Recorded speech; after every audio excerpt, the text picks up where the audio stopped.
The rain drummed on the black umbrella I clutched with numb fingers. Droplets smashed against the shoulders of my morning dress and dripped downward, mingling with the tears of those present. Only my eyes remained dry, as if I had wept all the tears of Bryce Holloway long before he died. The priest read his farewell speech in a monotone, but his words, picked up by the wind, drifted away into the leaden clouds. I stared at the polished casket being lowered slowly into the ground, and I couldn't believe that 36 years of my life was ending like this, in Claremont Cemetery, in the pouring April rain. Reed stood beside me, tall and straight as his father's cane. He was a carbon copy of Bryce, the same piercing gray eyes, the same strong-willed chin, the same way of pressing his lips together in moments of intense tension. Now his lips were pressed into a thin line. He didn't even look at me when the first handful of earth was handed to me. I tossed the earth onto the coffin lid, and the thud echoed hollowly inside me. Bryce died suddenly, a massive heart attack in his office, between signing documents and another business call. He'd always said he'd pass away on the run, and he'd been right. People around me were stirring. The ceremony was coming to an end. People came up to me with condolences. Bryce's business associates, a few neighbors, distant relatives I barely remembered. Their words blended into a single, unintelligible hum. "Mom," Reed's voice snapped me out of my daze. "Willow's taking the kids home. They're cold. I'll take you when you're done here." Willow, his wife, was already taking my grandchildren, 8-year-old Benjamin and 5-year-old Chloe, to her car. She didn't even turn around. "No need." My voice sounded unexpectedly firm. Reginald would drive me.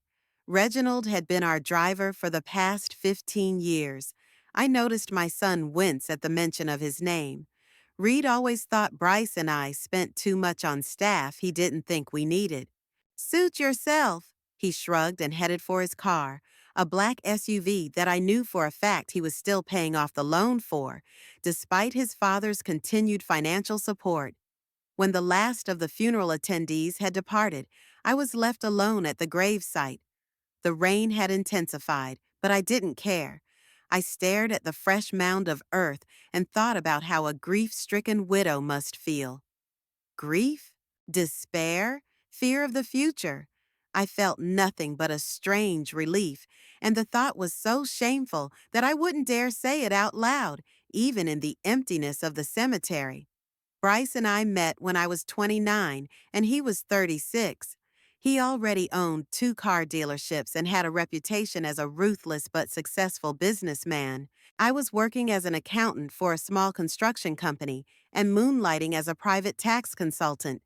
We were introduced by a mutual acquaintance at a corporate reception, and Bryce was immediately interested.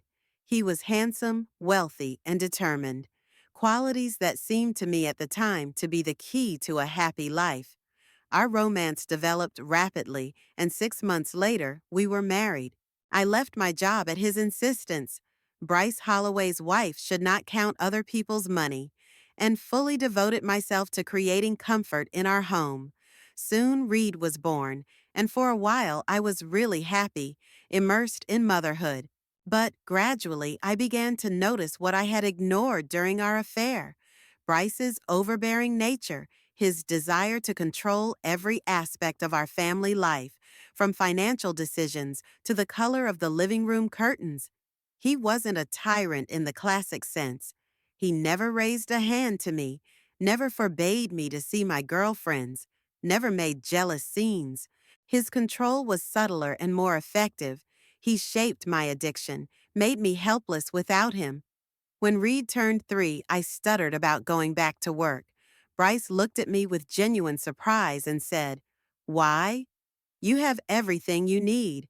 And I agreed, because financially, I really did have everything, because it was scary to return to the profession after a break, because it was easier to give in than to fight.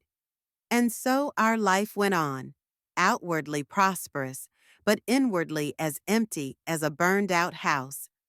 Bryce spent more and more time at work, expanding his network of car dealerships across the state. I kept busy with my home, my son, and the social activities that Bryce thought were appropriate for a wife. We had become the perfect couple for social gatherings, a successful businessman, and his elegant wife. Behind closed doors, we were strangers who had long ago stopped sharing intimate thoughts. Reed grew up absorbing his father's values.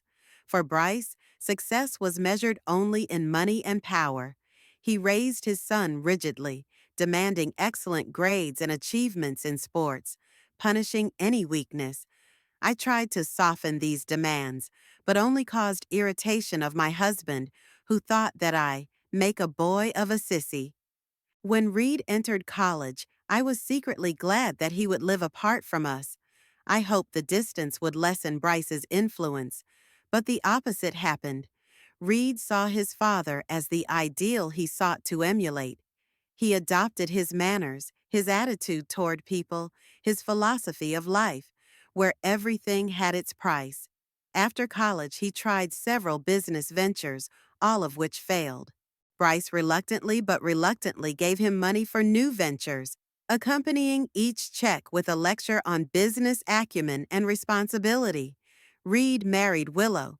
Grandchildren were born, but his financial situation remained precarious. I knew he was constantly borrowing money from his father, and I knew Bryce was starting to lose patience. A week ago, over dinner, they had another argument. "I'm not giving you a dime for this venture," Bryce cut him off when Reed started talking about a new up-and-coming project. "Stop throwing my money away. It's going to be profitable," Reed insisted. "I've researched the market, found investors." "What investors?" Bryce grinned bitterly. "Just another sucker like you?" "Dad." "No, that's enough. I'm tired of your failures. You're 34 years old and you're still living off me. It's time you learned to stand on your own 2 feet." Reed crimsoned with humiliation, especially since Willow and the kids were present for this conversation. "Fine." He gritted his teeth. "I'll find the money somewhere else." "Good luck." Bryce went back to eating, signaling that the conversation was over. 3 days later, he was gone. And now I stood at his grave in the pouring rain and thought about how our marriage had been a bargain in which I'd given up my freedom in exchange for security. For 36 years, I'd lived someone else's life, playing the role of Mrs. Holloway, the perfect wife, the caring mother, the welcoming hostess. Who was the real Eleanor Holloway? I couldn't remember. Dash Mrs. Holloway. Reginald's quiet voice brought me out of my reverie. "You need to get warm. Mr. Prescott expects you in his office at 3 o'clock for the reading of the will." Prescott was Bryce's attorney who handled all of his legal matters, including the will. I nodded and followed Reginald to the car. In Prescott's office, Reed was already waiting. He was sitting across from the lawyer, tapping his fingers impatiently on the arm of his chair. When he saw me, he stood up and nodded dryly. His eyes were red from sleep or tears. I couldn't tell. "Please, Mrs. Holloway." Prescott pointed to the chair next to Reed. I sat down, feeling the tension in the room thicken with every passing second. The lawyer pulled a folder from his desk drawer and opened it. "Bryce had made some changes to his will before he died," he began. "The new version was signed 3 weeks ago." I noticed Reed's eyes flick forward. He, like me, hadn't known about the changes. "According to Mr. Holloway's last will," Prescott continued, "all of his assets, including Holloway Motors, real estate, stocks, bank accounts, and personal effects, go to his wife, Eleanor Jean Holloway." The lawyer's words hung in the air. I stared at him, not realizing what he had just said. "The whole estate? Me? What?" Reed jumped to his feet. "There's been some kind of mistake." "There's no mistake, Mr. Holloway," Prescott said calmly. "Your father was of sound mind when he made his new will." "That's impossible." Reed turned to me with fury in his eyes. "What did you do? How did you get him to change his will? Read. My voice trembled at his accusation. I knew nothing about it. Don't lie to me. He pounded his fist on the table. Dad always said the business would be taken over by me. Always. And now you're getting everything? This is a forgery. Dash, Mr. Holloway. Calm down. Prescott rose from his seat. Your father has indeed changed his mind. He left a letter of explanation. The lawyer took an envelope out of the folder and handed it to me. He asked me to give this to you, Mrs. Holloway, and another letter for you, Mr. Holloway. Reed snatched his envelope and opened it nervously.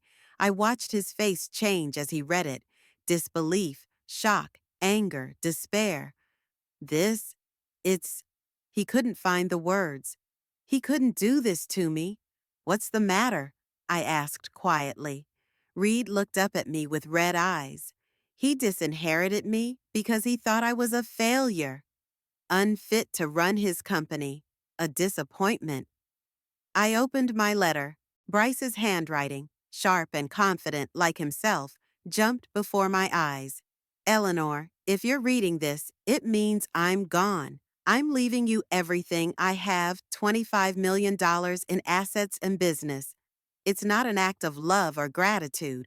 We both know our marriage has long since become a habit. This is a business decision. I can't trust Reed with the company. He's not ready. He probably never will be. You've always been smarter than you pretended to be, Allie. I know there's a pragmatic mind beneath the submissive wife mask. Use it. Do with my money what I couldn't. Invest it wisely, not squander it on dubious projects like Reed would. Don't let him manipulate you. Don't give him a dime until he proves himself worthy. That's my last lesson to him. I'm sorry for everything. Bryce. I folded the letter and looked up. Reed stood at the window, hunched over as if an unbearable weight had been placed on his shoulders. At 34, he looked broken. Reed, I called softly. We can discuss. There's nothing to discuss. He turned, and I saw the hatred in his eyes, and I recoiled. You got everything. Congratulations, Mom. You won. It's not a contest, I objected. And I didn't ask him to. Save your excuses for someone else. He headed for the door. I'll contest the will. You don't deserve that money. It should have gone to me. The door slammed shut behind him with such force that a framed photograph fell off the wall. I was left sitting in the chair, stunned by everything that had happened. $25 million, Bryce's entire empire, and the overwhelming hatred in my own son's eyes. Mr. Holloway has thought this through very carefully. Prescott broke the silence. The will is impeccable and uncontested. I don't know what to make of all this, I said. You'll have time to figure it out. The lawyer smiled. In the meantime, let me explain some of the details of asset management. I listened half-heartedly, thinking about how strange life had turned out. For 36 years, I'd been Bryce Holloway's shadow, following him without complaint, taking his decisions for granted. And now, with his death, I had a freedom I'd never dared dream of and a fortune I'd never wanted. I walked out of Prescott's office a different person, not Bryce Holloway's widow, but a woman with $25 million and a son who hated me. A new chapter of my life was ahead of me, and I had no idea what awaited me in it.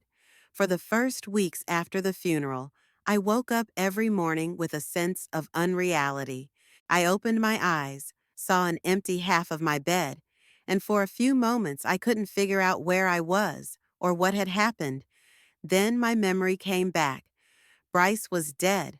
I was rich. My son hated me.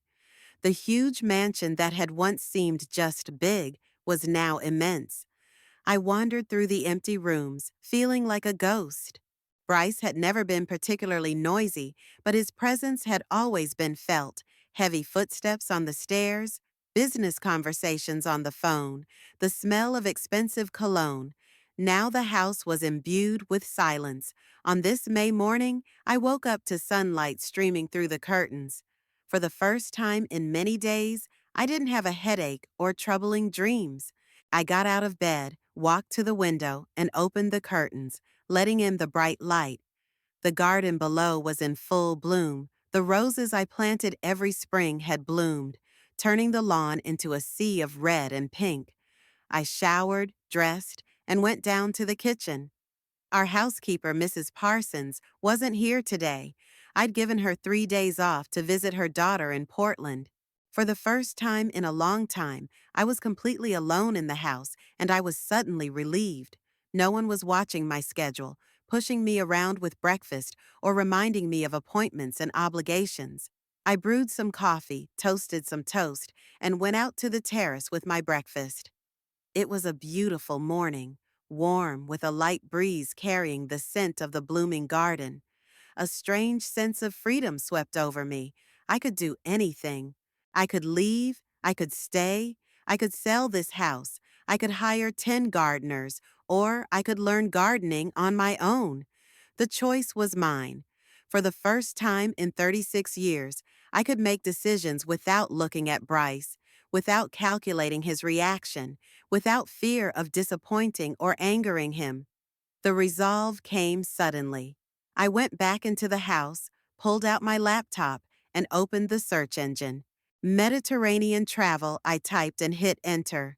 The screen filled with pictures of azure seas, white cliff-top houses, ancient ruins, and exotic markets.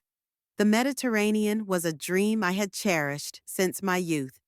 As a college student, I planned a trip to Greece and Italy, saved money, and studied Italian. But then I had to drop out of school to take care of my sick mother, and after she died, I fell headfirst into work, trying to pay off medical bills. Then there was Bryce, a life of luxury where traveling was commonplace, but only the trips he planned. Business trips, luxury resorts where the entire top brass of the car business met with their families. No ruins, no small fishing villages, no freedom. Now I could catch up on my travels.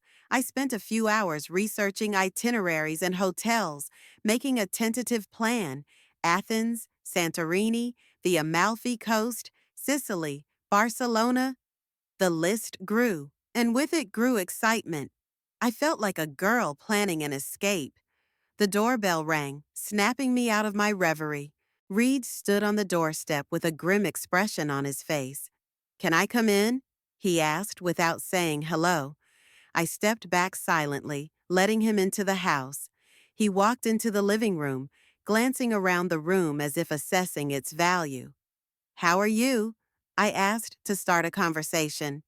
"Fine," he grinned. "My father died, leaving his entire fortune to a woman who didn't even really love him, and I was left penniless. It doesn't get any better than that." The blow was accurate, but I didn't let him see how much it hurt me. "I won't discuss my feelings for your father," I said calmly. "If you've come to argue, you'd better leave." "No." He suddenly changed his tone. "I came to apologize. I was wrong to accuse you. It wasn't your father's fault." I stared at him in disbelief. This sudden change was too abrupt. "What do you want, Reed?" He sank into the chair and ran his hand through his hair, just like Bryce did when he was tired. "Mom, I'm desperate," he admitted. "I'd mortgaged the house for a project I'd told Dad about. I was counting on his investment. Now the bank is threatening to foreclose on the house if I don't make a payment within a month." "How much?" I asked. 200,000. He looked at me pleadingly. "I know it's a lot of money, but it's not much to you right now. For me, it's a roof over my head, a roof over your grandchildren's heads. That's it. The first mention of children. I knew this was just the beginning." "Willow's freaking out with worry," he continued. "Benjamin and Chloe don't know what's going on, but they can feel the tension. I can't tell them that we might be without a home." "Why aren't you trying to get a job?" I asked. Reed looked at me like I was crazy. "What kind of job?" I'm a businessman, not an employee. You've never run a successful business, I reminded him. And neither have you. He jumped up, his face contorted with anger. First my father, now you.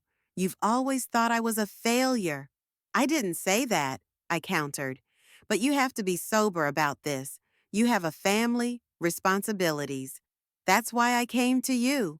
He interrupted. I have an amazing opportunity, but I need startup capital. Invest in my project, and in 6 months you'll get 3 times as much. I shook my head. Reed, I won't invest in your business, but I can give you 200,000 to save the house. It would be a gift, not a loan or an investment.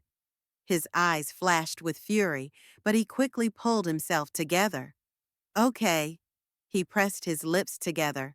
Thank you for that. When can I get the money? I'll contact the bank tomorrow and transfer the amount. He nodded and headed for the exit, but turned around at the door.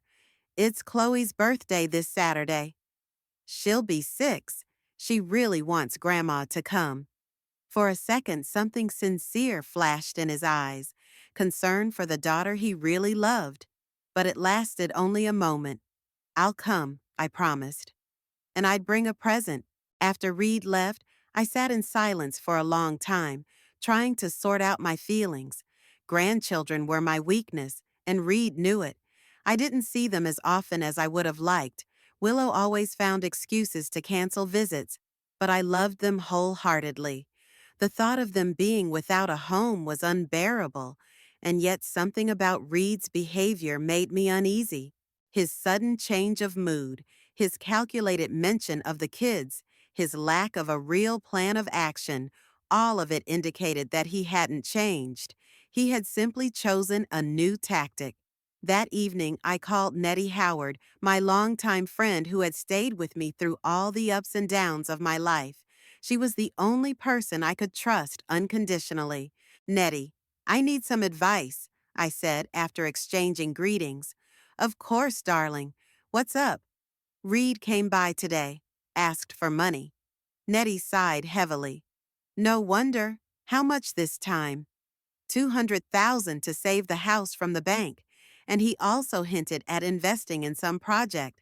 Did you say yes? Yes to one, no to the other. Ellie, Nettie sounded worried. Are you sure he's telling the truth about the house? The question had crossed my mind before, but I dismissed it. Do you think he's lying? I don't know, honey, but Reed's always been a master manipulator. Remember when he convinced Bryce to buy him a yacht for his 25th birthday? I remember. Reed faked depression for a month, even seeing a therapist who recommended sea air to restore mental health. Bryce bought a yacht, and within a month, Reed looked completely healthy. He sold the yacht after a year because maintenance was too expensive. I'll check out the mortgage information, I decided. Right, Nettie approved. And, Allie, have you thought about selling the house? The question caught me off guard, though I'd been thinking about it myself. I have. It's too big for me alone. It's not just the size, Nettie said softly. There's too much Bryce in this house. You need a fresh start. She was right. Every corner of the mansion reminded me of Bryce, his study with the cigar collection, the library with the leather chairs where he liked to read in the evenings, the bedroom that was always his territory, even when we slept together. I'll think about it, I promised. And one more thing, Nettie added. You now have the opportunity to fulfill your dream. Don't put it off.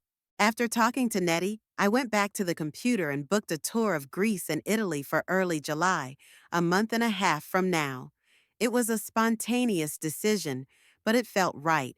I needed to get away, to see the world, to breathe a different air. The next morning, I contacted Attorney Prescott and asked him to verify the mortgage information on Reed's house. By evening, I had an answer. The house was indeed mortgaged, but the amount owed was $80,000, not $200 as Reed had claimed. And the due date was in 3 months, not 1 month. My disappointment was bitter, but not surprising. Even in this situation, Reed couldn't be honest. He still saw me as a cash cow, just like he used to see my father. Nothing had changed. I called the realtor and made an appointment to discuss the sale of the mansion. Then I sat down to write a letter to Reed, explaining that I knew the truth about the mortgage, but I'd still help him with the debt 80,000 tops, and it would be my last financial help. Saturday afternoon of Chloe's birthday party was tense. Willow barely concealed her dislike of me, and Reed was coldly polite upon receiving my letter. Only the grandchildren were genuinely happy to see me. Chloe enthusiastically accepted my gift of a young botanist's kit with a real microscope and plant specimens. Benjamin, not wanting to lag behind his sister, also stuck to me, showing me his new toys and books. "Grandma, are you really going to a faraway land?" Chloe asked when we were relatively alone in the nursery. "Daddy said you were leaving us." My heart clenched with pain. So Reed had already used my trip against me. "I'm not abandoning you, sweetheart." I hugged my granddaughter. "I'm just going away for a while to see some interesting places, and then I'll come back and tell you all about what I saw. Maybe I'll bring back some souvenirs." "Promise you'll come back?" There were tears in her eyes. "I promise." I kissed her on the top of her head. "I'll always come back to you." After the party, when I was about to leave, Reed pulled me aside. "I got your letter," he said dryly. "Thank you for your help. You didn't have to lie to me about the amount and the deadline, Reed." I looked him straight in the eye. "I'll always help you if it's really necessary." I didn't lie. He looked away. "I just exaggerated a little. It happens in business." "This isn't a business. This is family. Everything in our family has always been business." He grinned bitterly. "My father taught me that. Speaking of business, I'd like to introduce you to my project in more detail. It's a really good opportunity. You invest $1 million, you get 3 in 6 months." "Reed," I shook my head, "I've already told you, I won't invest in your project." "Why not?" His voice rose. "What's in it for you? It's a drop in the ocean for you right now." "It's not about the money," I explained. "I don't believe in your business plan. You don't have a track record of successful project management because my father never gave me a real chance." He was almost shouting. "Always controlling my every move, never letting me make decisions. How was I supposed to gain experience? You're 34 years old, Reed. You could have started small, proved you could." "Don't lecture me," he cut me off. "You don't know anything about business. All your life you've been just a handsome addition to your father." His words hurt more than he could have imagined, because there was some truth in them. But I wasn't going to be someone's shadow anymore. "I won't give you any money for this project," I said firmly, "and that's my final decision." "Fine," he hissed. "Then don't be surprised if your grandchildren soon forget what you look like. You're threatening to cut me off from my children?" I couldn't believe my ears. "I'm just saying that we might not have enough time to visit their grandmother, who is too busy traveling and spending the money my father earned." I silently turned around and headed for the exit. There was no point in continuing this conversation. Reed only saw me as a source of money, not a mother, and he was willing to use his own children as weapons. On the way home, I thought about how our relationship had changed. When Reed was little, I gave him all my love and care, protecting him from Bryce's toughness, supporting his dreams, rejoicing in his successes, comforting him in his failures. As he became an adult, I continued to see him as the little boy who needed my protection. But today, for the first time, I saw him for what he really was: calculating, selfish, ready to use any weakness against me. This realization was painful, but necessary. I couldn't keep living under illusions. Reed was a grown man who was making his own choices, and I had to make mine. When I got home, I called my lawyer and asked him to prepare the paperwork to sell the mansion. Then I opened my laptop and added another country to my travel plans: Croatia. I'd heard it had a beautiful coastline and ancient cities where time seemed to stop. Time. I had plenty of it, and I wasn't going to waste it trying to earn the love of those who only saw me as a way to get what they wanted. It was an unusually hot June in Claremont. The air rang with heat. The asphalt melted under the merciless sun, and my house, despite the powerful air conditioners, was stuffy and unsettling. 2 weeks had passed since that conversation at Chloe's birthday party, and things had only gotten worse in that time. Reed called almost every day, starting the conversation with mundane questions about my health and business, and then invariably moving on to his promising project. With each rejection, his tone became more insistent, almost threatening. I busied myself with travel preparations and selling the house, trying not to think about the growing conflict. The realtor had found several potential buyers willing to pay the asking price for a mansion in an upscale neighborhood. I began sorting through my belongings, deciding what to take with me into my new life and what to leave behind. Photos, books, memorabilia, everything passed through my hands, making me recall moments of the past. Some memories were bitter, others unexpectedly warm. I found my old sketchbook, a hobby I'd given up shortly after getting married because Bryce thought it was a waste of time. Now I looked at those sketches and thought about how much joy I'd missed out on by giving up my hobbies for his approval. One of those days, as I was sorting out my second floor closet, the phone rang. Reed's number. I hesitated, but answered it. Dash, dash, Mom? His voice sounded strained. We need to talk. In person, not over the phone. About what, Reed? I already knew the answer, but I asked anyway. About my project. I have some new data you might be interested in. E. I want to apologize for my behavior at Chloe's birthday party. The apology was unexpected. Maybe he was truly remorseful. Maybe I should have given him a chance to explain himself. Okay, I agreed. When do you want to meet? Tonight, 7 p.m. at the Blue Oyster, he said, naming the small downtown restaurant where we sometimes had family dinners at the best of times. 7 o'clock, I confirmed and hung up. I'd been uneasy all day.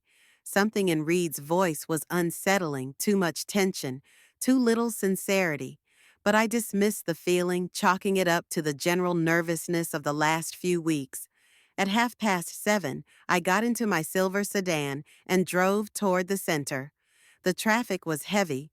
Rush hour, lots of people coming home from work. I turned on the radio, trying to take my mind off the conversation I was about to have. The traffic light at the intersection of Maple Avenue and 7th Street turned red. I stopped, tapping my fingers on the steering wheel to the beat of the music. It was green. I stepped on the gas, and the car moved smoothly forward. Next intersection. Red again. I started to brake, but something was wrong. The brake pedal fell to the floor, offering no resistance. The car kept going, picking up speed on a slight incline. Panic gripped me. I applied the brake again and again, but to no avail. Ahead was a busy intersection with heavy cross traffic. In desperation, I jerked the handbrake. The car swerved, but the speed only slowed slightly. I jerked the steering wheel to the right, trying to pull to the side of the road, but at that speed, the car was barely obeying. The squeal of tires, the screams of passers-by, the honking of cars all merged into a cacophony of terror.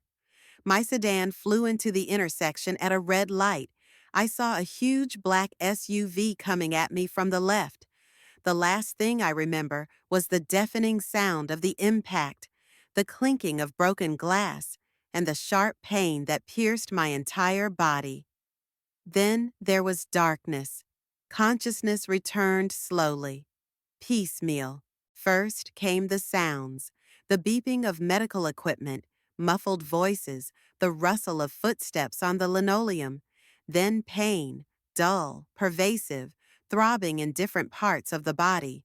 And finally, the light blurry, unnaturally bright, hitting my eyes even through my closed eyelids. I tried to move, but my body wouldn't listen. I tried to speak, but only a faint croak escaped my parched throat. She's coming to. A woman's voice, unfamiliar, anxious, quick footsteps, cool fingers on my wrist, measuring my pulse. Dash, Mrs. Holloway? Can you hear me? If so, blink, please. I blinked with difficulty. The blurry blur in front of my eyes was slowly taking shape, a young woman in a white coat with a concerned look on her face. Great, she smiled. I'm Dr. Allison Coleman. You're at St. Mary's Hospital. You were in a car accident. A car accident. Failed brakes. An intersection. Memories came flooding back, triggering another panic attack. Calm down. The doctor put a hand on my shoulder. You're safe. You have multiple injuries, but your life is not in danger. What? My voice was barely audible. What's wrong with me? Two broken ribs, right leg, concussion, internal bleeding, which we stopped in surgery. You're a very lucky man, Mrs. Holloway. According to witnesses, your car flew into the intersection at a high rate of speed. Brakes, I whispered. They weren't working. Dr. Coleman frowned. The police are examining the accident scene and your car. They'll want to talk to you when you're feeling better. I nodded weakly, feeling the fatigue pulling me back into the darkness. Rest was the last thing I heard before falling back into sleep. The next days were an endless string of examinations, procedures, drips, and injections. The pain receded under the influence of the medication, then returned with renewed vigor. I was too weak to stay awake for long, and fell into a heavy sleep after a few minutes of wakefulness. Nettie came every day, bringing flowers, magazines, homemade food that I couldn't eat. She would sit by my bedside, hold my hand, and talk about everyday trivia, trying to distract me from my pain and anxious thoughts. Reed would show up too, pale, with circles under his eyes, a look of genuine concern on his face. He came with bouquets, asking how I was feeling, talking about how much he and the kids were looking forward to my recovery. I've put everything on hold, he said during one of his visits. The main thing now is your health. I looked at him and tried to see if his concern was genuine. Something inside me, some intuitive feeling, told me it wasn't, but I pushed the thought away. Couldn't my own son want me dead? Couldn't he? On the 5th day after the accident, the police came to visit me. A tired-looking old detective named Harris and his young partner, whose name I didn't remember. Dash, Mrs. Holloway, Harris began after a few formal questions about my well-being. We examined your car. The brake system was damaged. Someone had cut the brake hose. I went cold. Cut it? On purpose? Yes, he nodded. It wasn't a technical failure or natural wear and tear. Someone had done it on purpose. But who? I couldn't bring myself to finish the question. Do you have any enemies, Mrs. Holloway? The young policeman asked. Someone who would wish you harm? I shook my head slowly, unable to say the name that rolled around on my tongue. My husband died recently, leaving me a substantial fortune, I said after a pause. Someone may have gotten their hands on the money. We'll check all possible motives, Harris assured me. In the meantime, be careful. If you think of anything suspicious, call right away. After the cops left, I lay there for a long time, staring at the ceiling, trying to make sense of what I'd heard. Someone wanted to kill me. Someone had cut the brake hose, knowing I'd go downtown, where there were many busy intersections. Someone was calculatingly planning my death.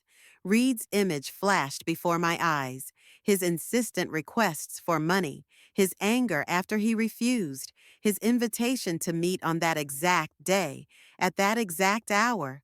Coincidence? Or part of a plan? I didn't want to believe it. I couldn't believe my son would do such a thing, but my doubts gnawed at me, keeping me awake. That night I hardly slept at all, racked by pain and anxious thoughts. Toward morning, when the pale dawn was just beginning to filter through the blinds, I heard soft voices outside the room. Is she going to make it? Reed's voice, tense, with notes I couldn't make out. The doctors say yes, a female voice answered. Willow? But it's gonna take a long time to recover. I held my breath, instinctively covering my eyes and pretending to be asleep. Something told me it was better that they didn't know I could hear their conversation. Damn, there was something akin to disappointment in Reed's voice. I thought the blow had been harder. Shh, Willow pulled him back. Are you crazy to say that? Why? He snapped at her. There's no one to hear. She's sedated. I lay still, afraid to let out even a breath. My heart was pounding so hard, I thought they should be able to hear it. Reed, Willow's voice had a troubled edge to it. You didn't have anything to do with this, did you? There was a long pause. I could almost see him look away, the way he always did when he was about to lie. Of course not, he finally answered. I'm not crazy. But you just said, I'm just pissed she never gave me the money for the project. Now with her injuries, it's definitely on hold indefinitely. All you think about is money. Willow sighed. Your mother almost died. You don't understand. His voice became tense again. I need that money. We're up to our eyeballs in debt. The debt collectors are already calling every day. What? Willow sounded scared. What debt collectors? You said everything was under control. It was under control. He sounded hysterical. The plan was perfect. She would invest in the project. I would pay off the debts. And then what? Willow's voice shook. What did you do, Reed? I didn't do anything. He was almost shouting. Stop interrogating me. Quiet, Willow hissed. You'll wake her up and the whole floor. Let's get out of here. We need to have a serious talk. Their footsteps drifted down the hallway, and the voices died down. I opened my eyes, tears streaming down my cheeks. So it was him. My own son had tried to kill me for money. The pain of realizing that fact was sharper than all the physical injuries I had suffered in the accident. The son I'd carried under my heart, the one I'd raised, loved, protected, wanted me dead. It was unbearable. I cried until my tears ran dry, and then I fell into a strange daze. Grief turned to anger, and then to cold determination. If Reed is capable of this, then he is no longer my son, and I will make sure he answers for his crime. Toward evening that day, Nettie arrived. She took one look at my face and knew something was wrong. What's wrong, Allie? She sat on the edge of the bed, taking my hand. It was Reed, I said quietly. He damaged the brakes. Nettie froze, not letting go of my hand. Are you sure? I heard him talking to Willow. He didn't say it directly, but yeah, I'm sure. Jesus, Nettie whispered. What are you going to do? I looked her in the eye. Prove him guilty. And get justice. But how? You have no direct evidence. Then I have to find it, I said firmly. And you're going to help me. A plan began to form in my head, clear, deliberate, ruthless. Reed thought I was a weak, helpless old woman, easy to get out of the way. He was sorely mistaken. If he inherited Bryce's business acumen, I inherited Bryce's steely will and the ability to wait for the right moment. We need a private detective, I said to Nettie. Someone who isn't connected to the police, but has experience in this sort of thing. Someone we can trust. Nettie thought for a moment. My nephew Jeremy. He was a policeman and now he works as a private investigator. He's reliable. Get in touch with him, I asked. Tell him it's urgent and confidential. Nettie nodded. What exactly do you want from him? Everything, I replied. Proof that Reed damaged my car. Information about his debts, his movements on the day of the accident. anything that could link him to the attempt on my life. And the police? Nettie frowned. Are you going to tell them? Not yet. I shook my head. I need hard evidence first. I don't want him to get off scot-free. I want him to get what he deserves. There was such cold fury in my voice that Nettie flinched. Ellie, she squeezed my hand. I understand your anger, but don't let it consume you. I'm not looking for revenge, Nettie, I objected. I'm looking for justice. He tried to kill me. He must answer according to the law. Nettie stared at me for a long moment, then nodded slowly. I'll call Jeremy tonight. After she left, I lay in the silence of the hospital room, staring out the window at the sunset sky. The life I knew was over. Ahead was another, without the son I'd lost, not in a car accident but much earlier, when he decided my life was worth less than the money he could get after I died. It was painful, so painful that sometimes I choked on that pain, but behind the pain came a strange clarity. I was no longer Bryce's shadow, no longer just Reed's mother. I was Eleanor Holloway, a woman who had survived against someone else's wishes and was now going to fight for her life and freedom. The next day, Reed came to visit again.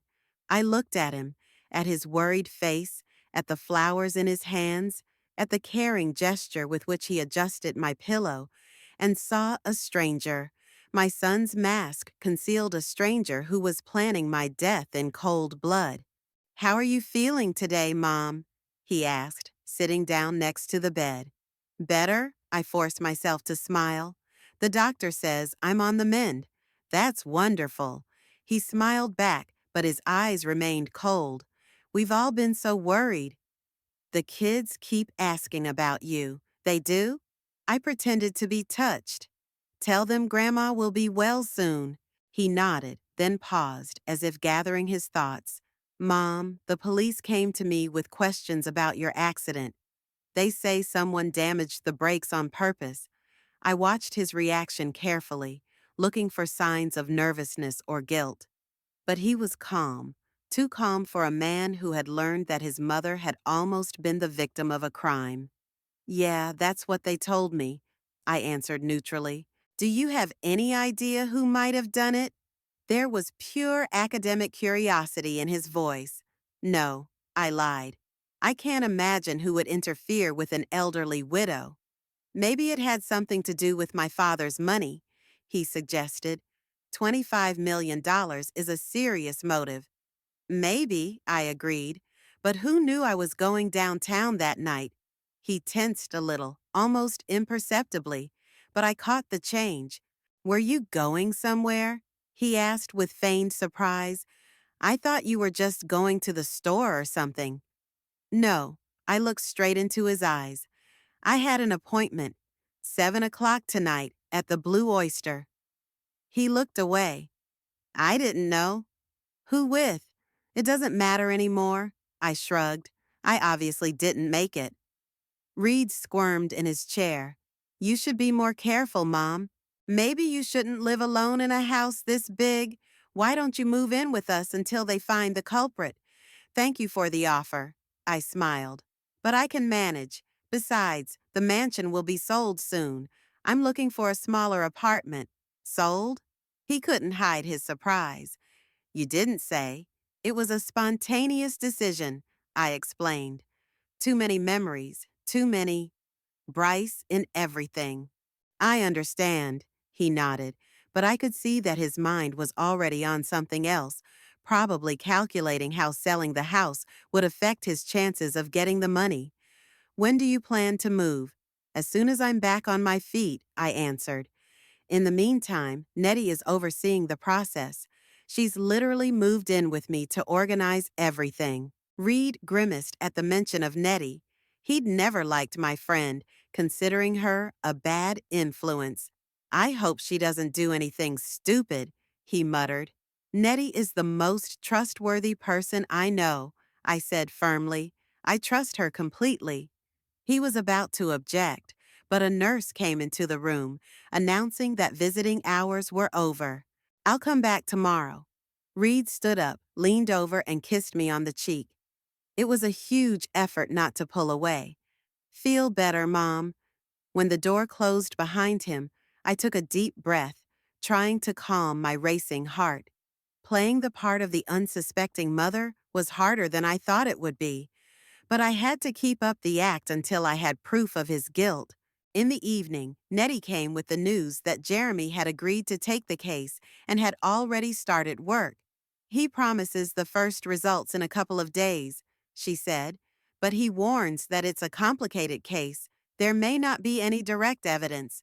There is, I said confidently. Reed isn't as smart as he thinks he is. He's bound to be wrong somewhere.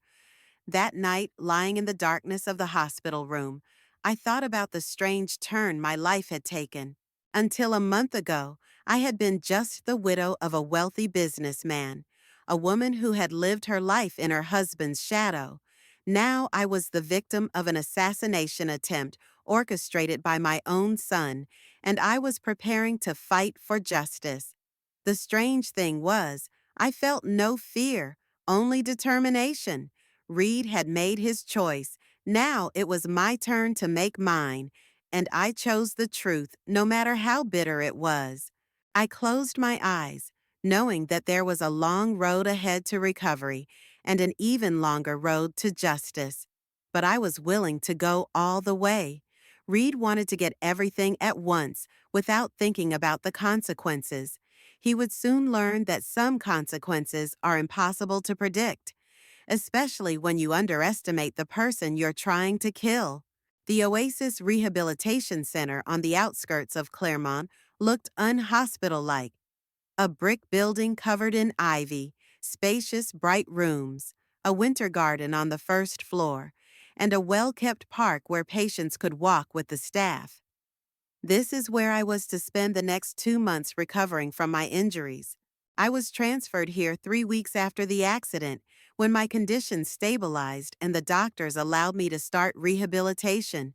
At St. Mary's, I underwent 2 surgeries and many procedures.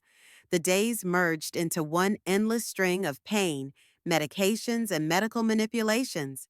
But here at the Oasis, for the first time in a long time, I felt a glimmer of hope. Mrs. Holloway, welcome, smiled the nurse who greeted me in the lobby. I'm Faith Layton, and I'll be your personal nurse during your stay here. Vera looked very young, no more than 30, with short brown hair, freckles, and lively green eyes. Her smile was open and sincere. Thank you. I tried to smile back, but even that simple action was difficult. My body was still stiff with pain. Don't worry, Vera seemed to read my mind. In a couple of weeks, you'll notice significant improvements. In the meantime, we'll take care of you. She helped me settle into the room, which was more like a hotel room, with a wide, comfortable bed, a TV on the wall, a cushioned chair by the window, and even a small refrigerator for personal groceries. This is your schedule for the first week. Vera handed me a piece of paper. Physical therapy, massage, sessions with a psychologist. It seems like a lot, but we'll start gradually and increase the load as you can. I ran my eyes over the schedule, noting the tight schedule of treatments. Does it say I have an appointment with Dr. Hammond every day? I wondered. Dr. Hammond is our psychologist, Vera explained. After traumatic events, not only physical rehabilitation is important, but emotional rehabilitation as well. If only he knew how traumatic my event was, I thought, but said out loud, I understand. Thank you, Vera. She smiled again. Get some rest. Tomorrow we will start working on your recovery. The first days in the center were hard. Every movement was painful. Every procedure seemed to be a test of strength. But gradually, day by day, I began to see improvement. The pain receded. My movements became freer. My breathing became deeper. Vera was with me all the time. She helped me with everyday tasks, accompanied me to procedures, monitored my medications. She did her work with such sincere care that I involuntarily began to trust her. You have visitors today, she said one morning as she helped me get dressed for physical therapy. Your son and his wife and children. I froze. In 2 weeks at the center, this was their first visit. Reed had called almost every day, asking about his health, but he hadn't come. Too busy, sorry, Mom, he explained each time. I pretended to believe it, even though I knew the real reason Jeremy, the private investigator, had started digging for him, and Reed could sense it. What time are they coming? I asked, trying to make my voice sound normal. 2 after lunch, Vera answered. Are you happy to see them? I met her gaze and saw in her eyes an understanding I hadn't expected. It was as if she already knew the answer. It's complicated, I admitted honestly. Vera nodded, not demanding an explanation. Family relationships are often complicated, especially after traumatic events. At 2 o'clock, Reed, Willow, and the kids entered my room with feigned cheerfulness. Chloe and Benjamin rushed toward me with hugs, which I accepted with genuine joy. Despite everything that had happened, I still loved my grandchildren unconditionally. Grandma, are you like a robot now? Benjamin asked admiringly, looking at the metal structure on my right leg. Benji, Willow yelled at him, you can't say that. It's okay, I smiled. Yeah, it's a little robotic. But it's only temporary. I'll be a regular grandmother again soon. Regular grandmothers are boring, Benjamin said. You're awesome. His genuine enthusiasm made me laugh for the first time in a long time. Reed looked tense. He brought out fruit and magazines, set them on the nightstand, and sat in a chair by the window, letting the kids keep me busy talking. Willow kept her distance, too, glancing at her watch as if counting down the minutes until the visit was over. How are you feeling, Mom? Reed finally asked when the kids were engrossed in the TV. Better, I replied. The doctors say the recovery is going well. That's wonderful, he smiled, but the smile didn't touch his eyes.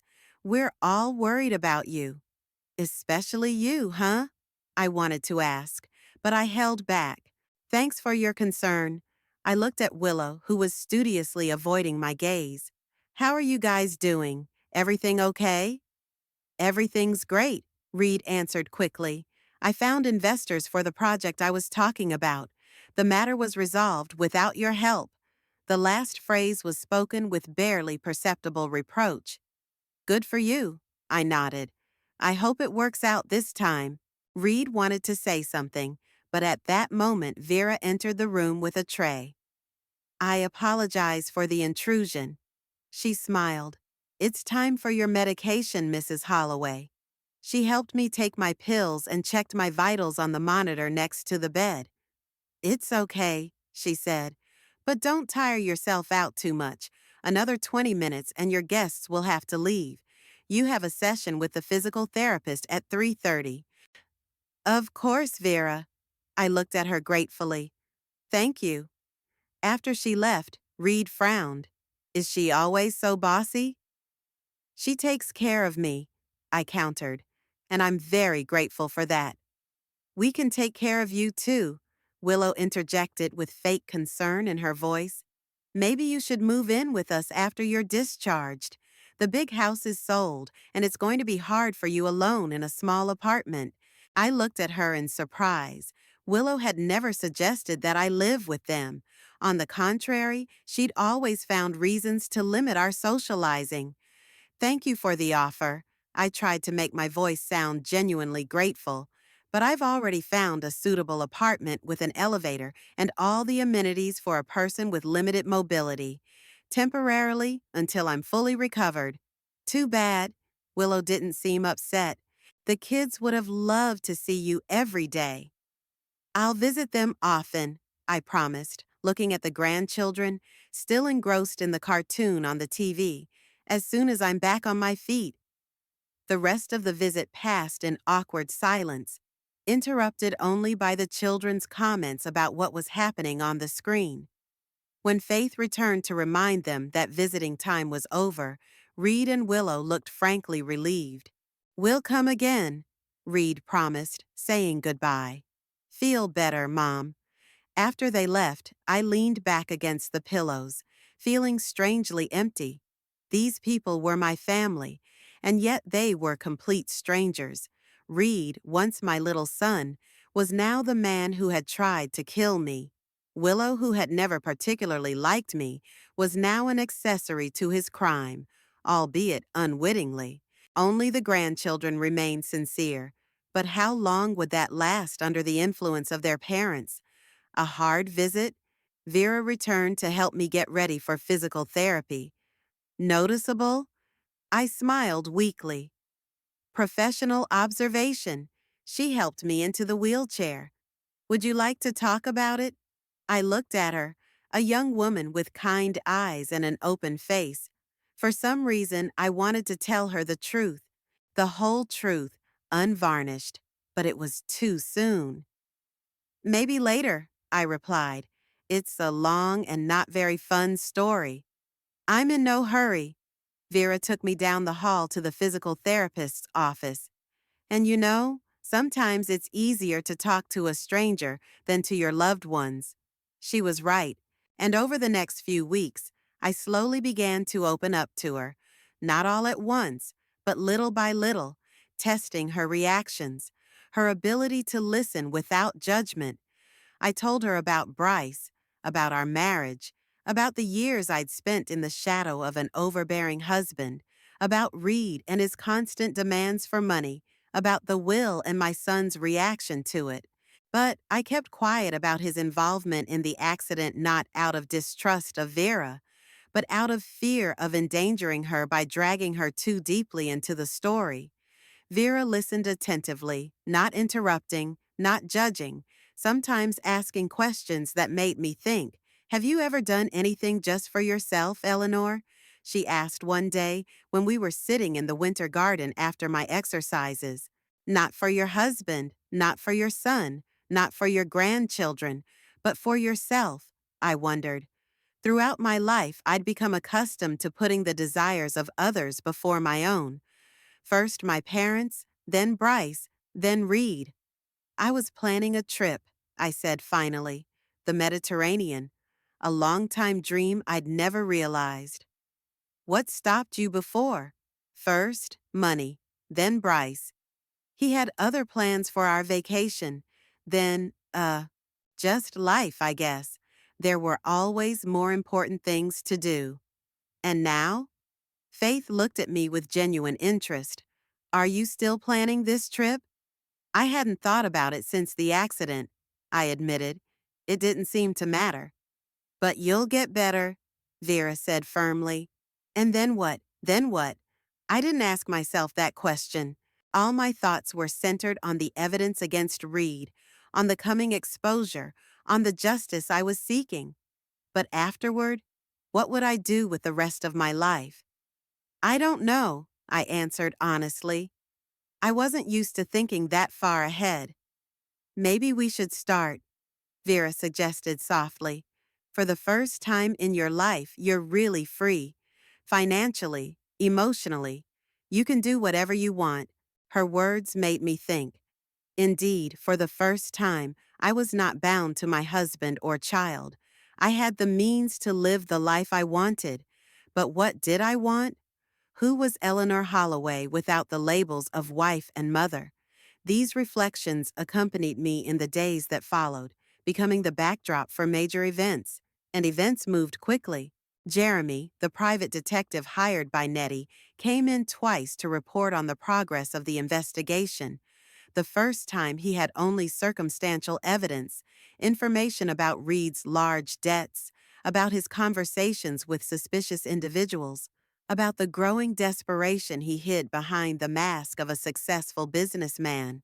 The second time, about a month after my admission to the center, Jeremy brought something more substantial, a surveillance video from a gas station near my house.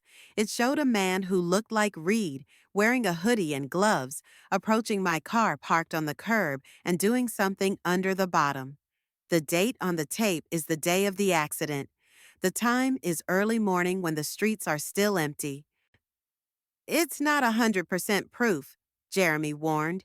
You can't see the face very well, but with the other evidence we have, it might convince the police to launch a serious investigation. What else do you need? I asked, looking at the blurry image on the laptop screen. Ideally, a confession, Jeremy answered, or a witness statement. Someone who could have seen him do it, or who he could have told. I wondered. Willow. She knows something, I'm sure of it. I heard them talking at the hospital. Willow won't testify against her husband. Nettie shook her head. She's too dependent on him. Maybe she won't have to, Jeremy said slowly. If we can record her talking to Reed about what happened, that should be enough. How do we do that? I asked. It's not like they're going to discuss it in front of me. There are ways. Jeremy wasn't saying much. But you have to understand, Eleanor, once we act, there's no turning back. Your son could end up in prison for years. I looked at the picture on the nightstand. Reed and the kids at the Christmas party last year. All smiles, a happy family, a picture that never matched reality. I understand, I said firmly, and I'm ready for this. He tried to kill me. He has to answer to the law. Jeremy nodded. I'll keep working. Soon we'll have enough to go to the police. After he left, Nettie looked at me with concern for a long time. Are you sure, Ellie? This is your son, no matter what. Not anymore. I shook my head. My son died the day he decided my life was worth less than money. The words hurt, but they were true. I was mourning Reed, not the man he had become, but the child I loved unconditionally. That boy no longer existed. That same evening, Faith found me in tears.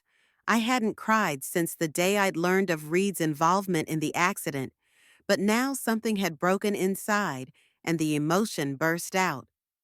Eleanor? Dash. She sat down next to me, taking my hand gently. What happened? And then I told her everything. About the conversation I'd overheard, about Jeremy, about the evidence, about my impending exposure. The words came pouring out like a dam had burst. I couldn't stop until I'd said everything that had been tormenting me for the past few months.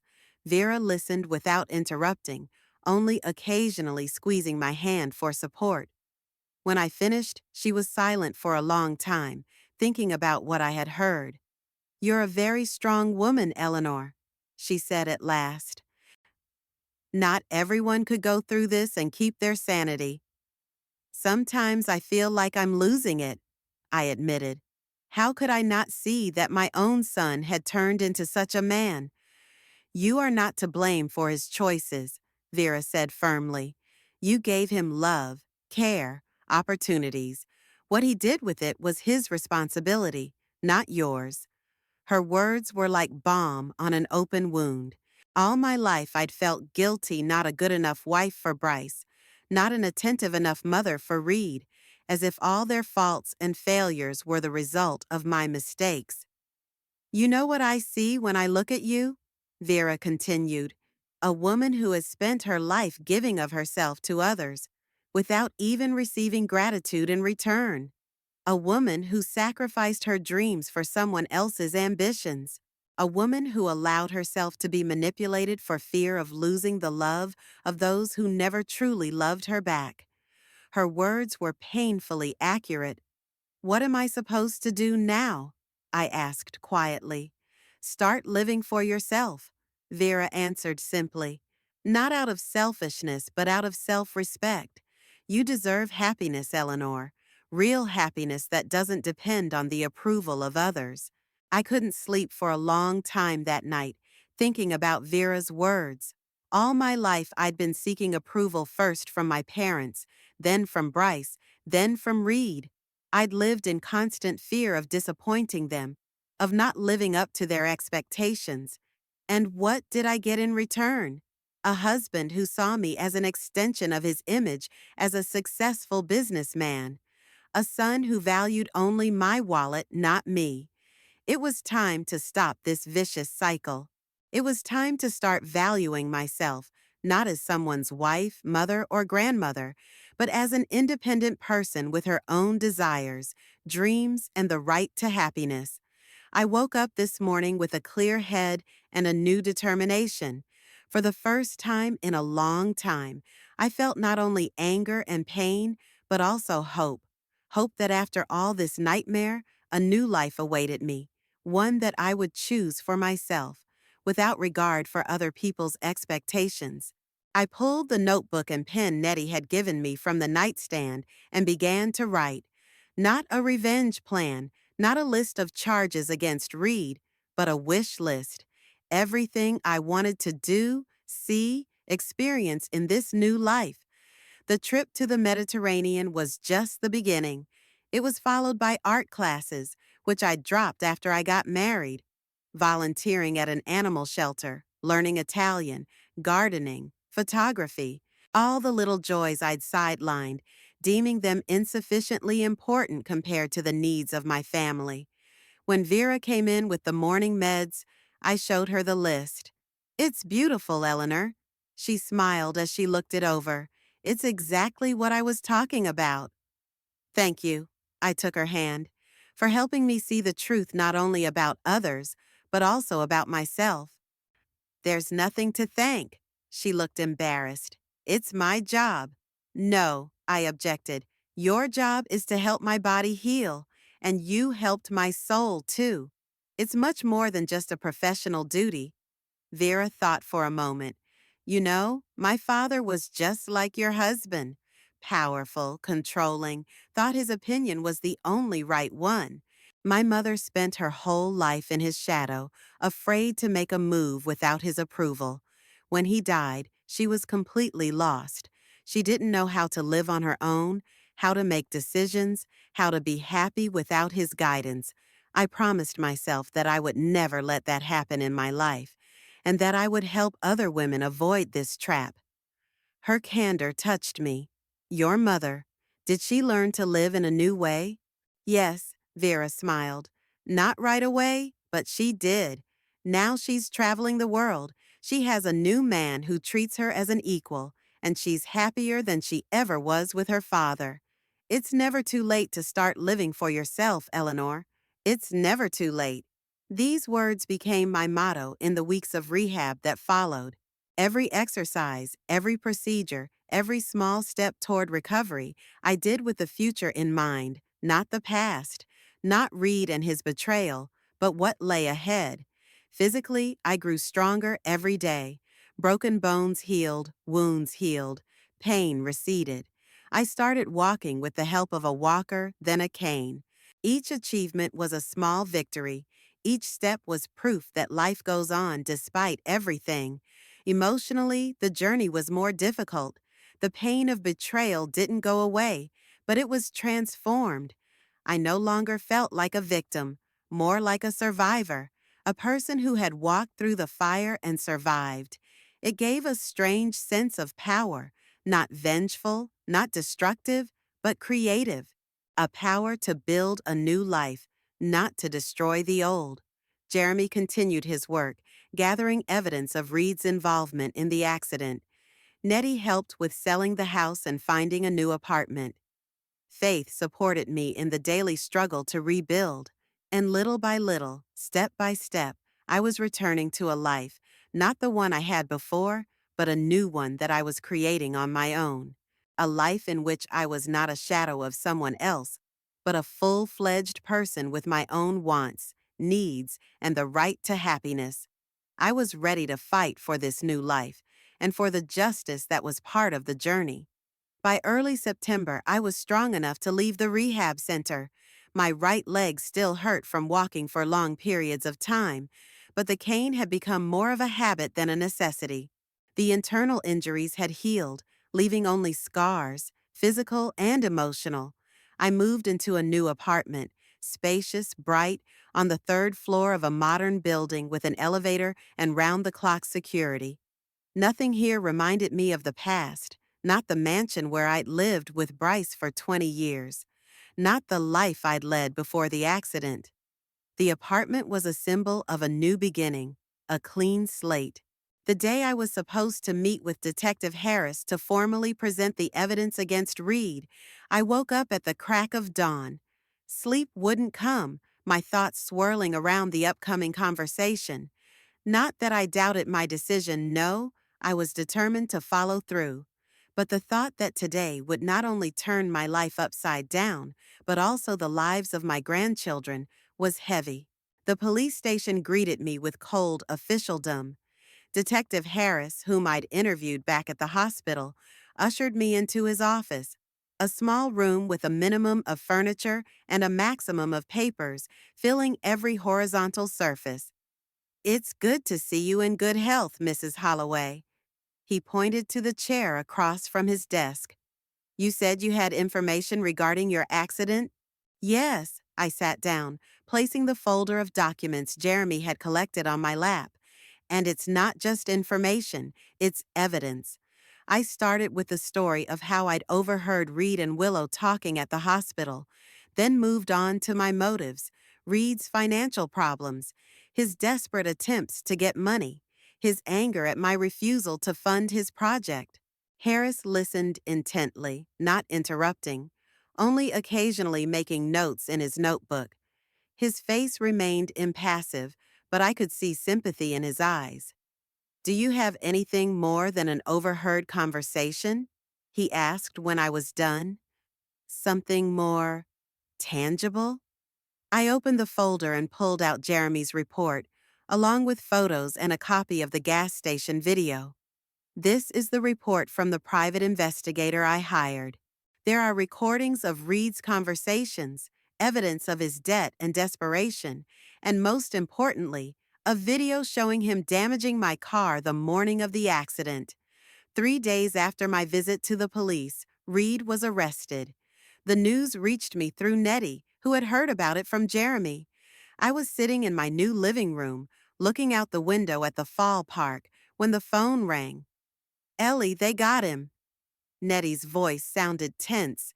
"This morning, in his office, Jeremy says there's more than enough evidence. They even found the tools he used to cut the brake hose with his fingerprints." I closed my eyes, trying to comprehend this news.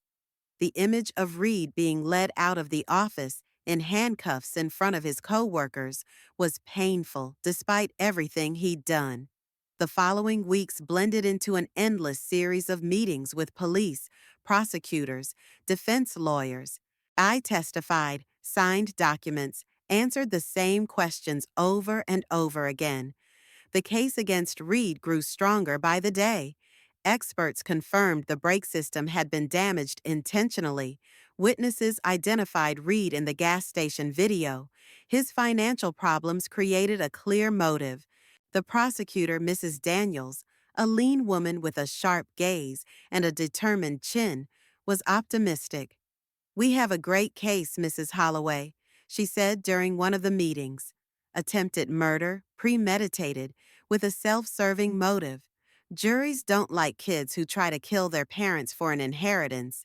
It affects basic moral principles." The trial began on a cold November day. I arrived at the courthouse an hour before the start of the session, accompanied by Nettie and Vera, who had taken the day off to support me on this difficult day. The courtroom was full: journalists, the curious, witnesses, experts. The story of a wealthy widow whose son tried to kill her for her inheritance had captured the attention of the public and the press. I tried not to look around, concentrating on breathing and staying calm. When Reed was brought in, it was the first time I'd seen him since his arrest. He had lost weight, shadows under his eyes, and his expensive suit had been replaced by a more modest outfit. But when he looked at me, I saw no remorse or shame in his gaze, only cold hatred. He turned away without waiting for my reaction and sat down next to his lawyer. The trial began with opening statements. Daniels presented the case clearly and emotionally, describing my marriage to Bryce, his death, the will, Reed's financial problems, his growing desperation, and finally, the assassination attempt. "This is not just a case of attempted murder," she concluded, addressing the jury. This is a case of betrayal of the most basic human bond, that of mother and son. Reed Holloway was willing to kill the woman who gave him life for money. And today, we will prove it beyond a reasonable doubt. Reed's attorney, Mr. Blackwell, an older man with sad eyes and smooth manners, presented an entirely different version of events. Members of the jury, he began in a soft but confident voice. The prosecutor paints before you a picture of a fairy tale villain, a son trying to kill his mother for money, but the reality is much more complicated. My client is a loving father of two, a devoted husband, a man who has spent his life trying to live up to the expectations of his overbearing father, a man who was deprived of his rightful inheritance because of his father's whims and his mother's manipulations. Finally, it was my turn to testify. I stepped up to the witness stand, leaned on my cane, swore to tell the truth, and prepared myself for the most difficult test of all. Daniels guided me through the testimony gently, allowing me to tell the story in my own words. I talked about our family, about Bryce, about his decision to leave his entire fortune to me, about Reed's reaction, about his requests for money, about my refusal to fund his project. What happened the day of the accident? Daniels asked. Reed called me in the morning, I answered. He said he wanted to meet at the Blue Oyster restaurant at 7 in the evening to discuss his project. I agreed. As I drove into the meeting, my brakes failed at the intersection. I remember the impact and then darkness. What did you hear while you were in the hospital? I was semi-conscious when I heard Reed and his wife talking outside the room. He was talking. I took a deep breath to gather my strength. He was saying that he was disappointed that the blow hadn't been harder, that his plan was perfect, that I should have invested in his project so he could pay off his debts. It was Blackwell's turn. He approached the witness stand with an expression of sympathy on his face that was not reflected in his cold eyes. Mrs. Holloway, tell me, is it true that after receiving your inheritance, you immediately began spending money? Sold the family home, planned a trip, bought a new apartment? Yes, I saw no point in denying it. I started a new life. A new life, he repeated with pressure. Without the son you disinherited. Convenient, isn't it? Objection. Daniels jumped in. Counsel is trying to smear the witness. Sustained, the judge nodded. Mr. Blackwell, final warning. Blackwell changed tactics. Mrs. Holloway, you claim you heard your son and his wife talking in the hospital. But according to medical reports, you were under the influence of powerful painkillers and sedatives. Couldn't you have just, imagining it? No, I shook my head.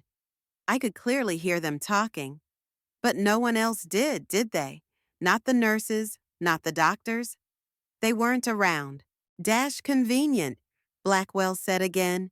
And after this conversation, you immediately hired a private investigator to find evidence against your son? Not immediately, I objected. After a while, when I could think about what I'd heard. The trial lasted 2 weeks. Every day I went to court, listened to the testimony, watched Reed, who looked more and more tense every day, and the jury, whose faces remained impenetrable. Finally, the day of closing arguments arrived. Daniel spoke of betrayal, of calculation, of the ruthlessness of the crime. You have before you a man who was willing to kill his own mother for money, she concluded. A man who carefully planned the crime, damaged the brake system, knowing it would lead to an accident, possibly fatal.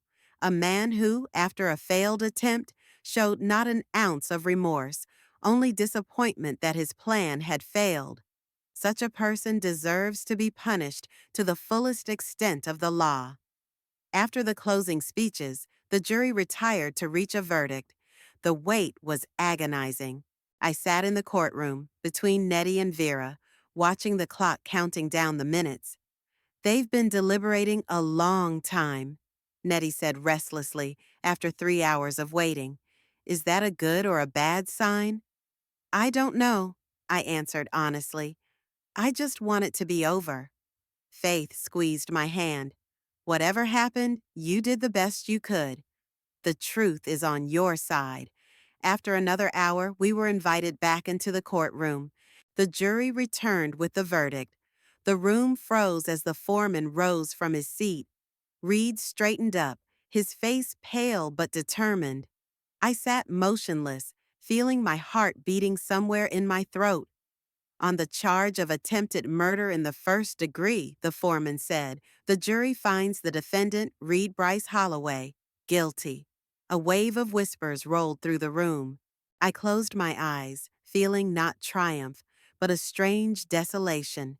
It was the end of my old life, the end of illusions about the family I'd never had. When I opened my eyes, Reed was looking right at me. There was such hatred in his gaze that I recoiled involuntarily.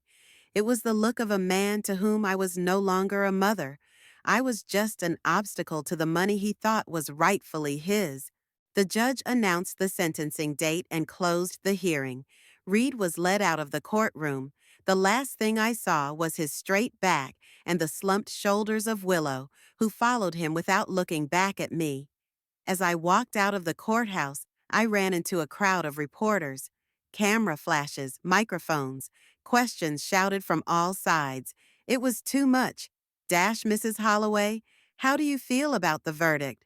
Do you think it's a fair punishment for your son? What will you tell your grandchildren? Will you ever forgive him?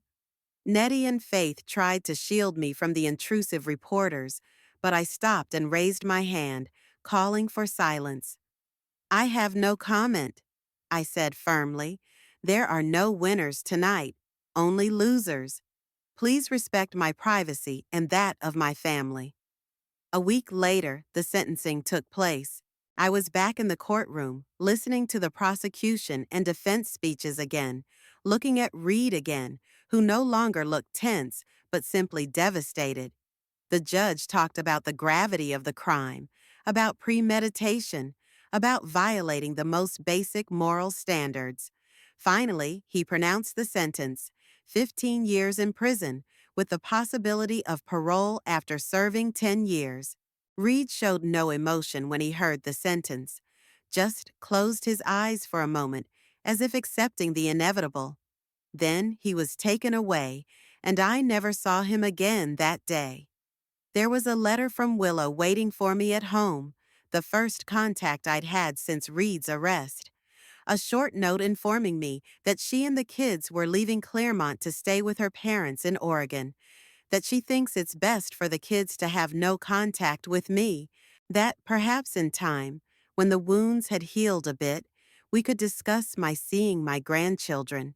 As I sat in my new living room, holding that letter in my hands, I realized that I had lost not only my son, but my grandchildren as well, at least for a while. It was the bitterest price of justice. November in Claremont was always rainy, but on this day, a year after Reed's trial, the sun suddenly broke through the clouds, flooding my small garden with warm light.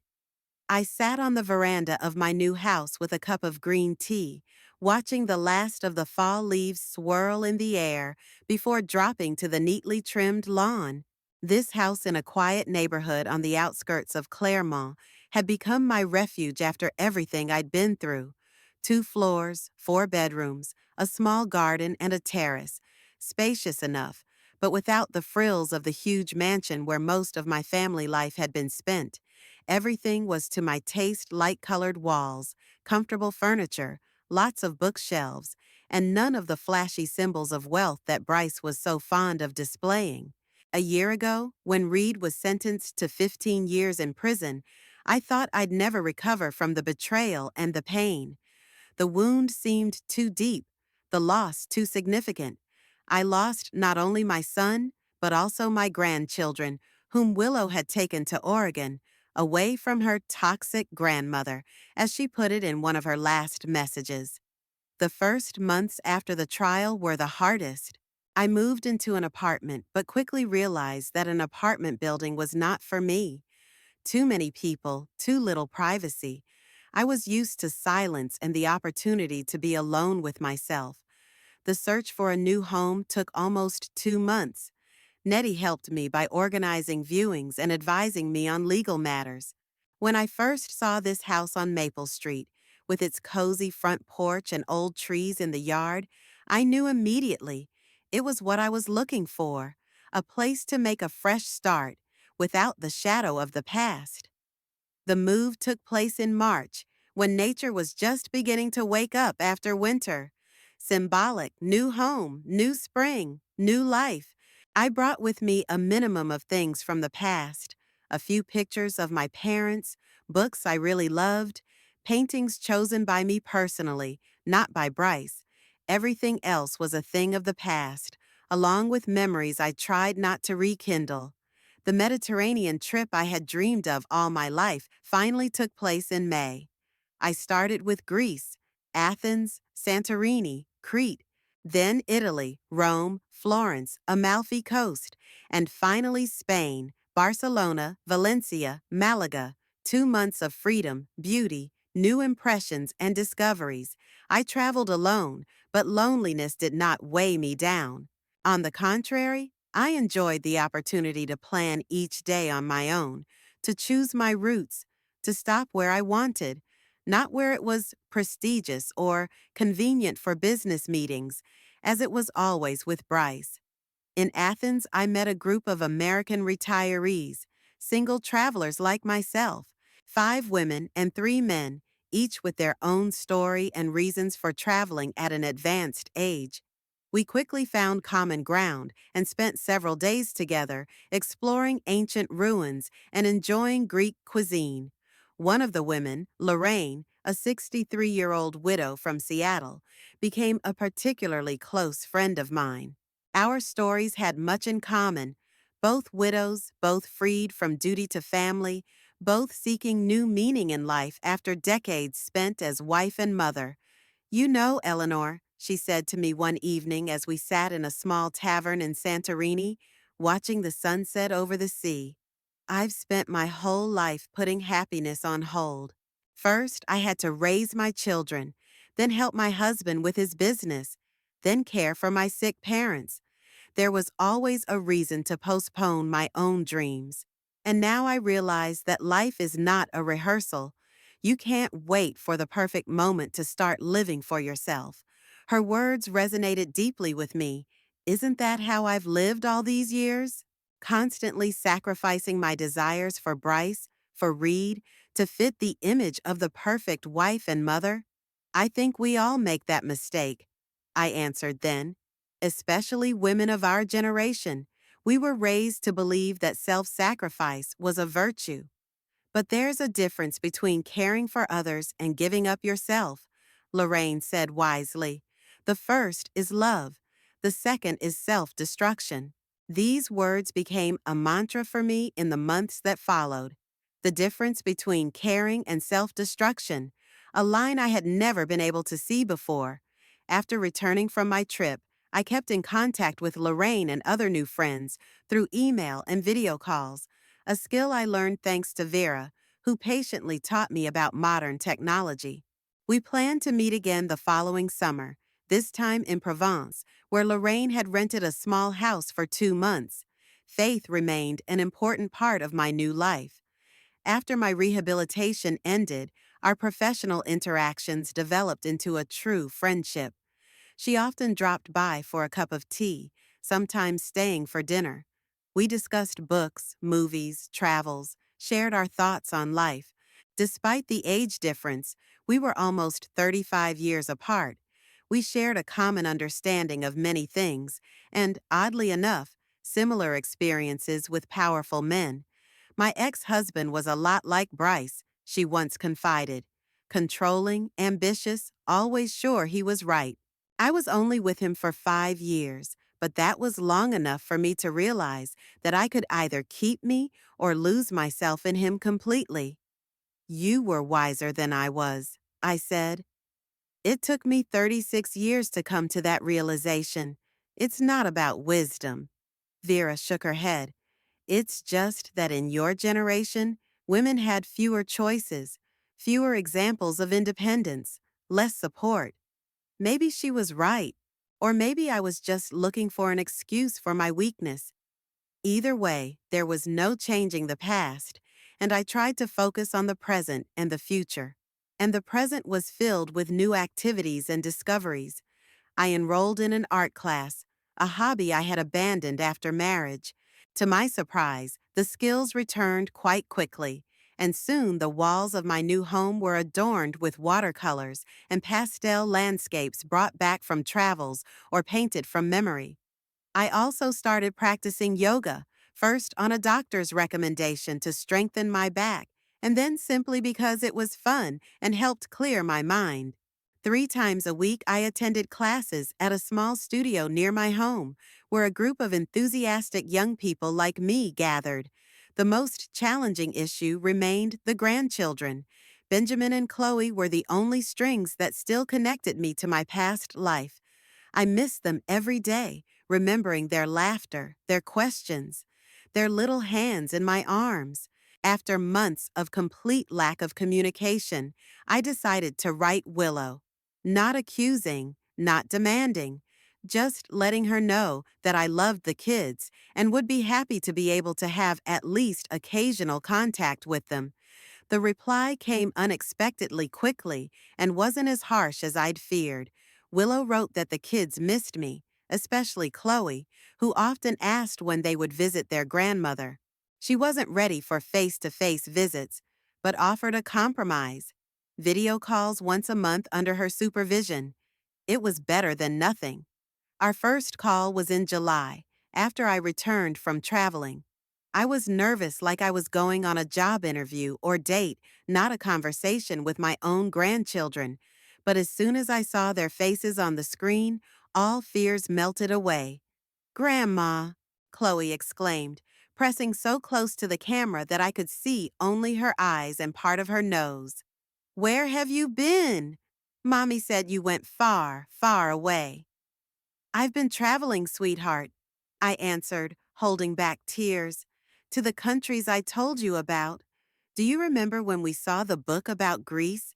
I remember. There were white houses on the mountain and blue sea." "That's right. And I was there, and I saw those houses and the sea." Benjamin was more reserved, but I could see the joy in his eyes. He had grown during that year, more serious, more thoughtful. At 9 years old, he was already beginning to realize that something serious had happened in the family, although, of course, he didn't know all the details.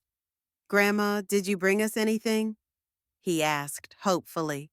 "Of course, honey." I showed them the small souvenirs I had bought especially for them: a miniature statue of Parthenon for Benjamin and a silver bracelet with blue eyes for Chloe. "I'll mail them to you." Willow, who was sitting next to the children, tensed but didn't object. After that, the calls became regular, once a month, for 30 minutes at a time. Not as many as I would have liked, but enough to keep in touch so the kids wouldn't forget me, so I could see how they were growing up. To my surprise, gradually, my relationship with Willow began to improve as well. Not that we became close, but the open hostility disappeared. I think, away from Reed and his influence, she started to see things more objectively, or maybe she just got tired of the hate and resentment. Either way, it was for the best, especially for the kids.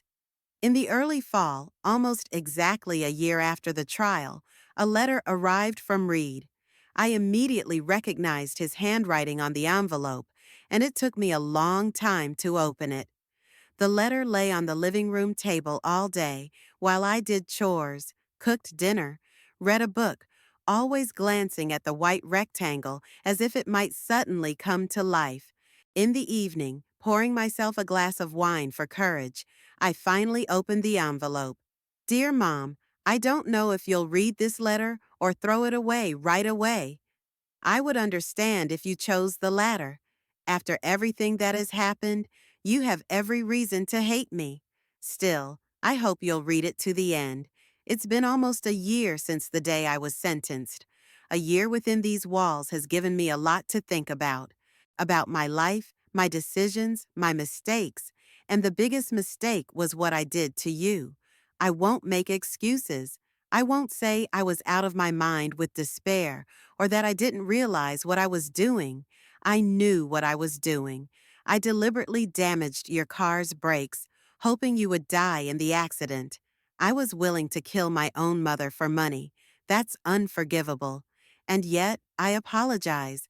Not because I'm hoping for your compassion or your help, not to make it any easier on myself, but simply because I have to say it. I have to admit my guilt, not just to the law, but to you. I destroyed our family. I robbed my children of a grandmother who loved them. I hurt the woman who gave me life and always took care of me. How could I become such a monster? Maybe it was the way my father raised me. Maybe it's in my own character. Maybe it's in a society where success is only measured by money and power. But in the end, the reasons don't matter. What matters is what I did, and the fact that I can't undo it. I'm not asking you to forgive me. I'm not asking you to write to me or visit me. I just want you to know that I realize the depth of my fall, and I am truly remorseful. I hope you have found peace and a new life after all I have caused you. You deserve happiness more than anyone else. Read. I reread the letter twice, trying to make sense of my feelings. Was it a sincere attempt at remorse, or just another manipulation? Reed had always been a master of pretty words and emotional gestures when it was to his advantage. Part of me wanted to believe he was sincere, wanted to think that a year in prison had really changed him, made him reevaluate his actions. A mother's heart never fully lets go of her child, even when reason knows it should. But another part of me, more rational, more protective, reminded me of how often Reed had used my feelings against me. How easily he went from remorse to anger if he didn't get what he wanted. How he manipulated my love and guilt. As I sat in my new home, in my new life, with a letter from a man who was willing to kill me for money, I realized I had a choice. I could let the past drag me back into the maelstrom of toxic relationships, doubt, pain, or I could let it go, finally and irrevocably. I stood up, picked up the letter, and walked over to the fireplace I'd lit this evening because of the first chill of fall. I watched the paper blacken in the fire, curl up, turn to ash. Along with it burned the remnants of the life I had led before, a life of self-sacrifice, of manipulation, of repressed desires. This symbolic gesture brought no gloating, no particular relief, just the quiet realization that one phase was over and another was beginning. Reed had made his choice. I had made mine. Our paths parted forever, and it was the right thing to do. I woke up the next morning with a clear head and a light heart. I had breakfast on the veranda, looking out at my little garden where the maple leaves were already starting to turn yellow. Then called Vera and invited her to lunch. I wrote a letter to Lorraine confirming our meeting in Provence next summer. I took out my sketchbook and sketched a new landscape, the sea horizon I had seen in Greece. At noon, the doorbell rang. On the threshold stood Nettie with a large box in her hands. I thought I'd drop in unannounced. She smiled. I hope I'm not intruding. You're never in the way. I hugged my friend. What have you got there? Seeds and bulbs for your garden. She put the box on the table in the hallway. Tulips, daffodils, crocuses. If you plant them now, it'll be a sea of flowers in the spring. But I don't know anything about gardening, I admitted. You'll learn, Nettie said confidently. It's no harder than learning to live again. And you did it brilliantly. We spent the rest of the day planting bulbs in the garden. The earth was cool and damp under our fingers.